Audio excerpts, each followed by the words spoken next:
સાંભળો, ખેડૂતો કેવી કેવી મગજની નસું ખેંચે છે એ આ ફોનમાં સાંભળો. આમાં કેવી રીતે મારે વ્યવસ્થિત જવાબ દેવા. બોલો ખેડૂત મિત્ર, આપણી ઓળખાણ નહીં આપતા, યુટ્યુબમાં મૂકવા લાયક હોય તો આપણે મૂકતા હોઈએ છીએ. બોલો, શું પૂછવાનું છે? હાજી સર, મારે એક કબજા ફેરનો પ્રશ્ન હતો. એટલે એક વખત તો આપણે વાત થઈ હતી, પણ હું સારી રીતે કોઈ પ્રશ્ન રજૂ કરી ન ગયો, એટલે કઈ બરાબર. બોલો વ્યવસ્થિત.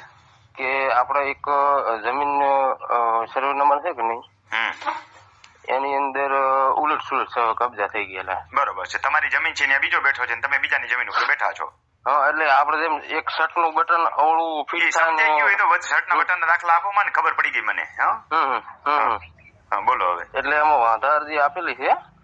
એટલે તમારા થકી જો સાંભળો, ઈ નવી માપણી થકી થયું હોય ને તો જ વાંધા અરજી આપવાની રહે. નવી માપણી થકી ન થયું હોય તો તમારે કરવું પડે. એટલે નવી માપણી થકી થયેલો પ્રશ્ન છે. એટલે મૂળમાંથી સાહેબ પૈકીમાં ચાલે છે. મૂળમાંથી ખોટો છે ને? મૂળમાંથી પૈકી પીડ્યો ત્યારે ખોટો છે. તો તમે ભાગ હિસ્સા વેચણી કરીને ત્યારે થયેલી ભૂલ છે. આ માટે મેં છણાવટ સાથે અગાઉ મારા જૂના ઓડિયો મૂકેલા છે.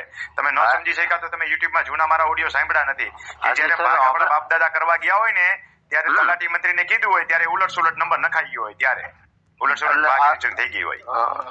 ખેડૂત મિત્રો, આને બરાબર સમજો. આ ભાઈ ગોટાળાવાળા છે, એટલે જવાબ તમને વ્યવસ્થિત સમજાશે નહીં, માટે આ વચ્ચે છણાવટ કરું છું કે જે મૂળમાંથી ખોટો હોય એટલે અગાઉથી આ નવી માપણી થયા પહેલાથી અને આખો સર્વે નંબર આપણો હોય એ ઉલટ સુલટ આપણાથી થઈ ગયો હોય, આ એની વાત છે.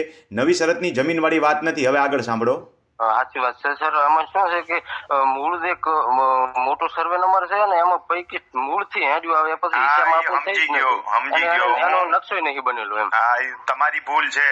તમારે દસ્તાવેજ થકી જ ફેરવવા પડશે, સામસામે દસ્તાવેજ કરીને. હા, પણ તો અમે તો સરકાર છે, સરકારની જગ્યાએ બીજા તો તમે કહો છો ને તમારા સર્વે નંબર કટકા થયેલા છે એમાંથી થયું છે, તો અમે શ્રી સરકાર ક્યાંથી થયું? કટકામાંથી થયું હોય તો આખો સર્વે નંબર બદલી ગયો છે એમ કયો તો? એટલે જે સર્વે નંબર છે કે સર, એક મોટો મતલબ કે નવી સાથળી વાળી જમીન છે. ના, નવી શરતમાંથી જૂની શરતમાં થયેલી જમીન છે, બિનખેતી પાત્ર જૂની છે. જૂની સર. મૂળ જૂની હોય તો કટકો કોઈ દી સરકારીમાં જાય નહીં. આખો સાંભળજો, આ ભાઈને ખુદને જ ખબર નથી કે એની જમીન કયા પ્રકારની છે.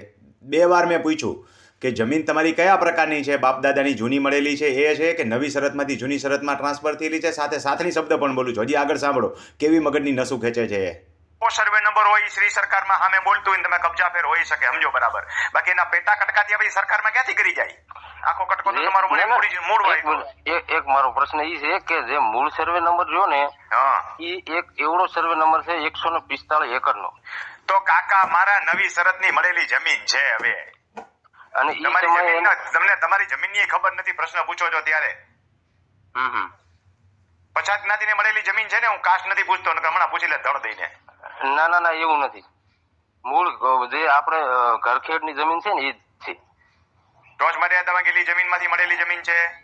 નહીં, એવી છે જ નહીં. મૂળથી સોસણીમાં મળેલી છે. મૂળથી તો કાકા કીધું ને કે સાથણીની જમીન છે. આ હવે છેલ્લે બોલે છે સાથણીની જમીન છે. ભાઈ, સાથણીની જમીનમાં આવા પ્રશ્નો હોય છે અને આવી મગજની નસું ખેંચવાવાળી આઈટમો પહેલા મારા બધા ઓડિયો સાંભળી લો, પછી આગળ મને પ્રશ્ન પૂછો.